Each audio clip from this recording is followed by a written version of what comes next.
આપ સર્વોને હેતપૂર્વક જય શ્રી સ્વામિનારાયણ। આજની સત્સંગ કથા વાર્તા નિજ મંદિર સાવરકુંડલા પવિત્ર માઘ માસ વિશેષ। આજે આપને સત્સંગ કથા વાર્તા અંતર્ગત શ્રી વેદરસ કથા સાંભળશું। અનુભૂતિ અનુભવ વળી તે બ્રહ્મસત્તા અનુભૂતિ રૂપ છે, અને તે અનુભૂતિ જે તે પોતા થકી જ સિદ્ધ છે। કાંજે અનુભૂતિપણું છે એ હેતુ માટે અને અનુભવની અપેક્ષાએ કરીને અનુભૂતિને કલ્પવાને કાજે કોઈ સમર્થ ન થાય।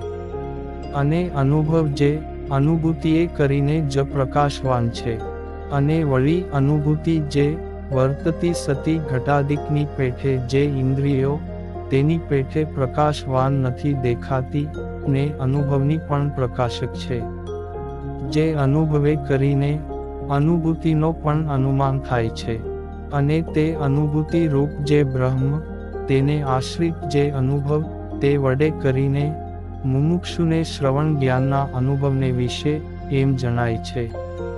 જે આ મનનું સ્વરૂપ, આ ચિત્તનું સ્વરૂપ, આ બુદ્ધિનું સ્વરૂપ, આ અહંકારનું સ્વરૂપ, આ દેહ ઇન્દ્રિયનું સ્વરૂપ, અને આ સૂર્યાદિક સર્વે દેવતાનું સ્વરૂપ, અને આ પંચભૂત અને પંચ તન્માત્રાનું સ્વરૂપ, એ રીતે સર્વનું સ્વરૂપ જણાય છે।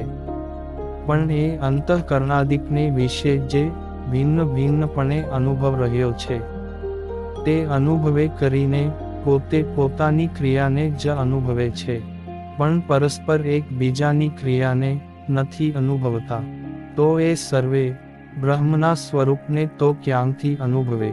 અને એ સર્વને વિશે જે અન્વયપણે જે અનુભૂતિ સ્થિર રહી છે, તે અનુભૂતિ આશ્રિત જે અનુભવ તે પોતાના હૃદયને વિશે અનુભૂતિને દેખાડે છે।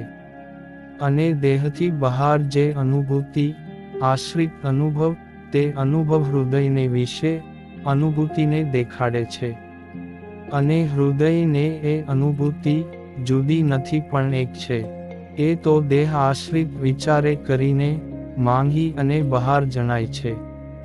અને હૃદયને વિશે રહી જે અનુભૂતિને આશ્રિત તે અનુભવ ને જે અનુભવને વિચારે કરીને મન આદિક જે ચતુષ્ટય અંતઃકરણ અને શ્રોત્રાદિક જે 10 ઇન્દ્રિય રૂપી દેશ તે સિદ્ધ થાય છે।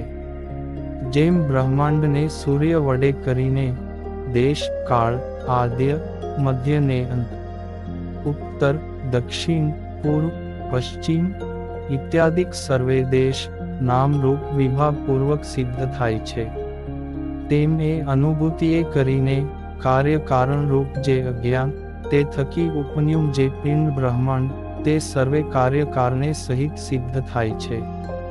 હે પરમહંસો, એ અનુભૂતિ રૂપ જે સંવિત્તના અનુભવની જે પુરુષને પ્રાપ્તિ થઈ છે, તે પુરુષને દ્રવ્યનો અતિશય ત્યાગ રાખવો, અને જે દ્રવ્યનું ગ્રહણ કરે છે તેને નિષ્કામ, નિસ્પૃહ, નિર્માણ અને નિર્મોહ એ 4 વર્તમાન માનથી ફેર પડી જાય છે। પછી વિષયને અનુભવે છે, અને આત્માના અનુભવનો નાશ થઈ જાય છે। તે સારું કપટરૂપ એ દ્રવ્યને જાણીને એનો સર્વ પરમહંસને ત્યાગ રાખવો। તેની વિગત છે જે સોનું, રૂપું, ત્રાંબુ, પિત્તળ, સીસું, લોઢું, કાંસું, પરવાળાં, હીરા, મોતી એ સર્વેનો ત્યાગ રાખવો। અને સપ્તધાતુ માંગથી કોઈ ધાતુએ યુક્ત જે વસ્ત્ર હોય તેનો પણ ત્યાગ રાખવો। અને કંથા, કોપિંગ, ઝોળી ને પાણી ગરનું એને અર્થે જૂનાં વસ્ત્ર માગી લેવા। ને કંથાને સીવવા સારું દોરા માગી લેવા, ને સોય રાખવી, ને એ વિના બીજું કાંઈ માગવું નહીં।